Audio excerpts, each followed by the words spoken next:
Mesdames et messieurs, bonjour et bienvenue à la session de la revue de presse de ce mardi 6 août 2024. Les journaux rendent compte de la cérémonie de célébration de la journée d'excellence qui s'est déroulée hier au palais présidentiel. Fraternité Matin met en exergue le discours du chef de l'État qui indique à tous ses concitoyens que le travail doit demeurer une valeur cardinale. Le Mandat, pour sa part, note que la Côte d'Ivoire célèbre ses pépites et que 77 personnes physiques et morales ont été primées. L'avenir qui embauche la même trompette barre sa une que la République honore ses champions nationaux. Non sans mentionner que le président Alassane Ouattara exhorte les Ivoiriens à l'amour du travail.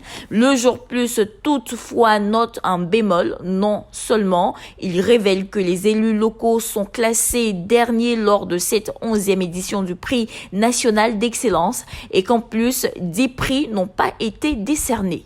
La célébration des 64 ans d'indépendance de la Côte d'Ivoire n'a pas également échappé aux journaux. Dernière Heure Monde, à sa manchette, croit savoir ce que les Ivoiriens attendent du discours de Ouattara à la nation ce soir. Et pour l'Inter qui passe les 64 ans d'indépendance de la Côte d'Ivoire au scanner, déduit que 2 défis majeurs sont à relever. Le Patriote jetant à la fois un regard panoramique et rétrospectif sur les 64 ans d'indépendance de la Côte d'Ivoire, le subdivise en 3 temps forts: la période d'Houphouët-Boigny qualifiée d'âge d'or, la période Bédié-Guèye et Gbagbo qualifiée de sombre, et la période Ouattara qui symbolise la renaissance de toute une nation.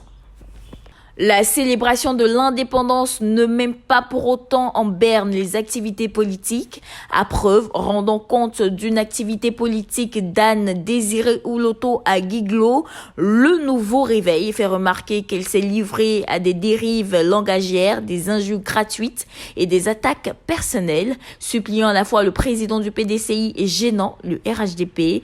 À tout ceci, Denis Cazion, le haut représentant du président du PDCI, dont le cavalier a cru bon de lui apporter la réplique, et Le Temps rapporte que dans le cadre des préparatifs de la révision de la liste électorale, 150 délégations du PPACI sont sur le terrain. Jean-Gervais Tcheidé, le secrétaire général du PPACI, donne plus d'explications. Et L'Intelligent d'Abidjan, toujours dans la dynamique de la révision de la liste électorale, explique pourquoi et comment Adama Camara veut 300 000 inscrits dans le Denguélé. Avant de se séparer, jetant un coup d'œil sur la grande une de Soir Info qui nous mène à Divo, au cœur d'une sordide affaire de drogue dans laquelle un planteur livre son frère jumeau. Terminons à l'international, précisément au Nigeria, où tel que rapporté par l'Inter, la rue gronde toujours malgré l'appel du président de la République. Mesdames et messieurs, voici ainsi égrené l'essentiel de l'actualité. Nous vous donnons rendez-vous demain, même heure, même canal. D'ici là, portez-vous bien.